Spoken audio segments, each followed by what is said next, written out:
मैं कहना यह चाहता हूं कि उदारीकरण की नीतियों के लागू होने के बाद सरकार ने कृषि के जो उपकरण हैं, खाद है, बीज है, डीजल है, बिजली है, पानी है, सारी चीजों की सब्सिडी जो मिल रही थी उससे अपना हाथ पीछे खींच लिया, जिससे किसानों की खेती की जो लागत है वो बढ़ गई, लेकिन उस अनुपात में जो उसका उत्पाद है उसका मूल्य नहीं मिल रहा।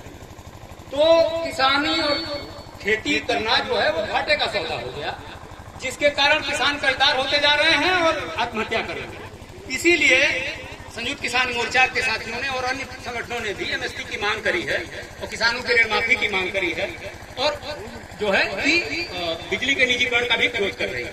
तमाम बातें हैं आज की। मोटी मोटा मैं कहना यह चाहता हूँ कि किसान और किसानी की सारी समस्याओं के जड़ में सरकार की नीतियां हैं जो किसान विरोधी हैं और कारपोरेट की पक्षधर हैं, क्योंकि आजकल नीतियां जो है सरकारी नीतियां वो अमेरिका, WTO और उसके कारपोरेट दलाल अडानी और अंबानी तय कर रहे हैं और दो राजनीतिक ठग रंगा बिल्ला उन नीतियों को क्रियान्वित कर रहे हैं। इसे हमें समझना होगा।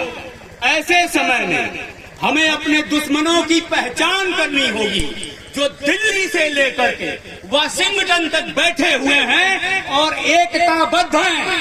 हमें भी किसान मजदूर साथियों को पहचानना होगा और एकजुटता कायम करनी होगी। इसके लिए पूरे देश में चल रहे किसान आंदोलन और उनसे जुड़े जन संगठनों के बीच एकता कायम करनी होगी और उन्हें एक माला में पिरोना होगा ताकि कन्याकुमारी से लेकर कश्मीर तक किसान एक साथ हुंकार भर सके। इसके लिए साथियों हमें देश भर में किसानों की एक पहचान, एक राजनीति और एक संस्कृति कायम करनी होगी, जिसके लिए हजारों ऊर्जावान नौजवानों और समर्पित कार्यकर्ताओं की जरूरत है जो इस विराट परियोजना को पूरा कर सकते हैं। चूंकि समय नहीं है बात रखने के लिए, मैं फिर आता रहूंगा। मैं आपके पड़ोसी जिला गोरखपुर से आता हूं, मैं रहता दिल्ली में हूं, पर अभी दबाव है। 2 मिनट में अपनी बात मैं खत्म करता हूं और लगभग मुझे लगता है शायद 2 मिनट हो गए हों, पर मैं 1 मिनट और अपनी बात कहूंगा कि हमें अपनी ताकत को पहचानना है।